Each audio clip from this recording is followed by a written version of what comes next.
आज का टॉपिक है एक्सरसाइज 2.2 का क्वेश्चन फर्स्ट।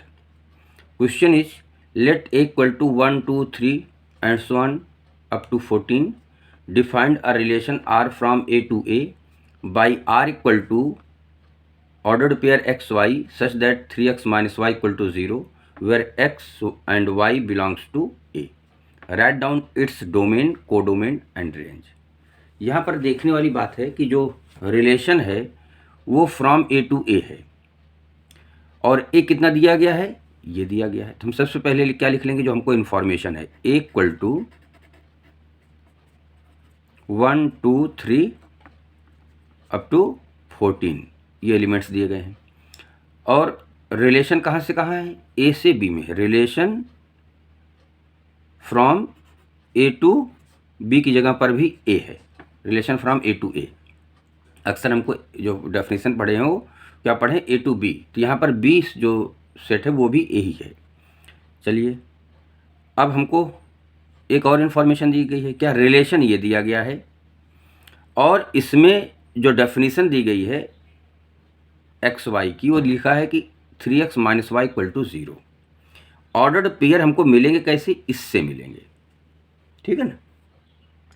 तो हम रिलेशन को लिख लेते हैं, relation equal to R equal to X Y such that 3x minus Y equal to 0 X Y belongs to ए।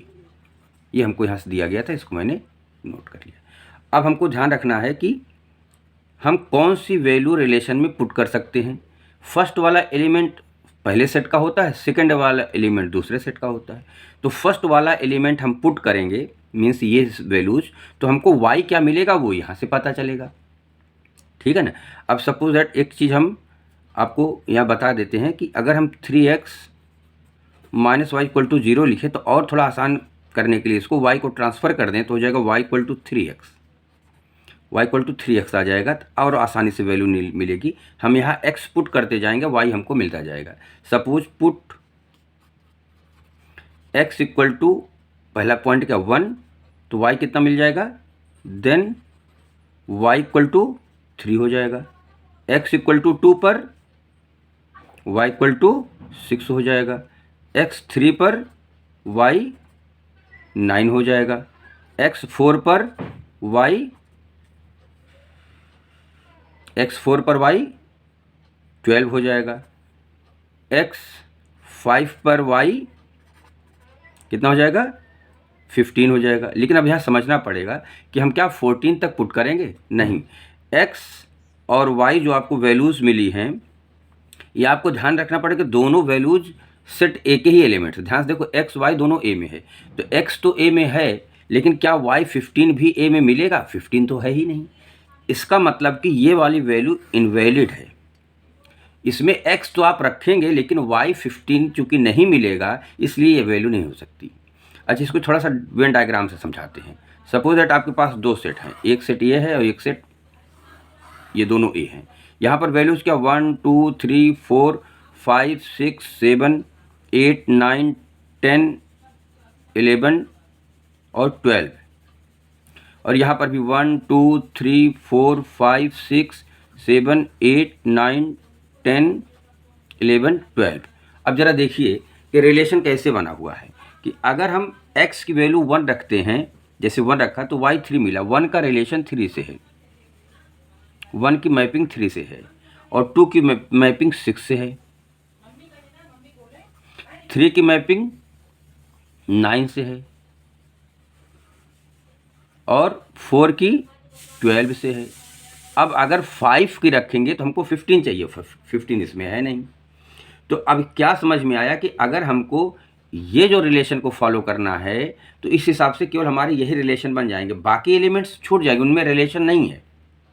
तो इसलिए तो कहते हैं कि रिलेशन क्या होता है, कार्टेशियन प्रोडक्ट का सबसेट होता है। अब इसमें तो अगर कार्टेशियन प्रोडक्ट निकालेंगे 1 का 1, 1 का 2, 1 का 3 सभी मिलेंगे, लेकिन जो रिलेशन दिया गया है इसकी डेफिनेशन के अनुसार केवल हमारा 1 का 3 से, 2 का 6 से, 3 का 9 से, 4 का 12 से ही रिलेशन।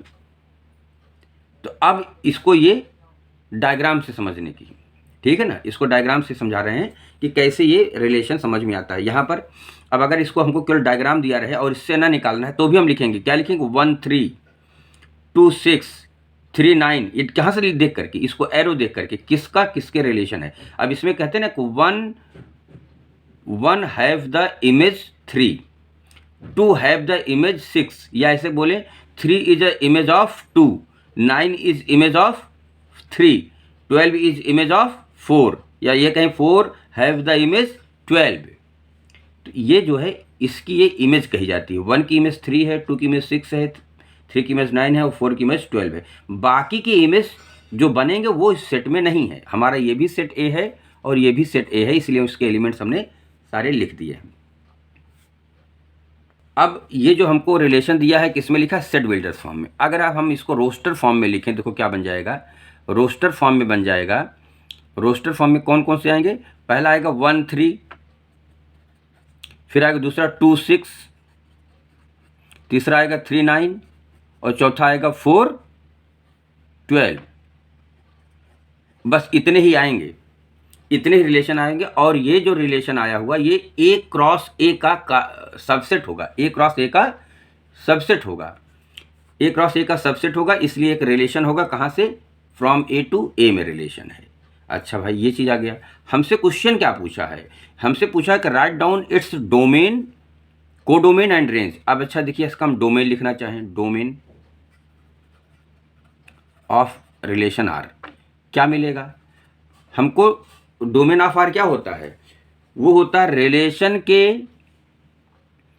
ऑर्डर्ड पेयर के फर्स्ट एलिमेंट के सेट को डोमेन कहते हैं। अब हमारा रिलेशन में ऑर्डर्ड पेयर यही है, इनके फर्स्ट एलिमेंट क्या है, 1 है, 2 है, 3 है और 4 है, ये मेरा डोमेन हो गया।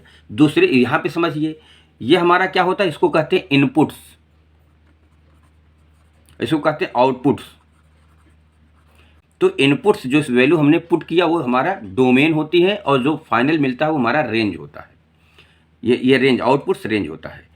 और कोडोमेन क्या होता है, कोडोमेन हमेशा जो दूसरा वाला सेट होता है, रिलेशन यहाँ से यहाँ पर है तो सेट सेकंड वाले सेट को पूरा का पूरा हम कोडोमेन बोलते हैं। ठीक है, तो यहाँ पर डोमेन तो मिल गया यहाँ से। अच्छा यहाँ से भी डोमेन को समझिए, देखिए 1 का रिलेशन किससे है, 3 से, तो 1 जो इनपुट्स हैं वह डोमेन होते हैं, 1 2 3 4, ये हमारा डोमेन हो गया। हम ऐसे भी समझ सकते हैं 1 2 3 4। यहाँ रेंज आराम से समझ सकते हैं, range of R, range of R क्या होगा, रेंज ऑफ आर क्या होगा, जो वैल्यू हमको आउटपुट्स मिलती है। यहाँ से देखो 3 6 9 12, यहाँ समझ सकते हैं, यहाँ से समझ सकते हैं कि जो ऑर्डर्ड पेयर होते हैं रिलेशन के उनके सेकेंड एलिमेंट। यहाँ से देखिए 3 6 9 और 12, हम यहाँ से भी समझ सकते हैं और इस एरो डायग्राम से भी समझ सकते हैं। इसको वेन डायग्राम नहीं, एरो डायग्राम भी बोलते हैं। तो इस एरो डायग्राम से भी हमको डोमेन और रेंज पता चल सकता है समझने के लिए। अदरवाइज हम फर्स्ट एलिमेंट्स के कलेक्शन को डोमेन कहते हैं और सेकंड एलिमेंट्स के कलेक्शन को रेंज कहते हैं, रिलेशन के। अब हमको कोडोमेन चाहिए, कोडोमेन क्या हो जाएगा,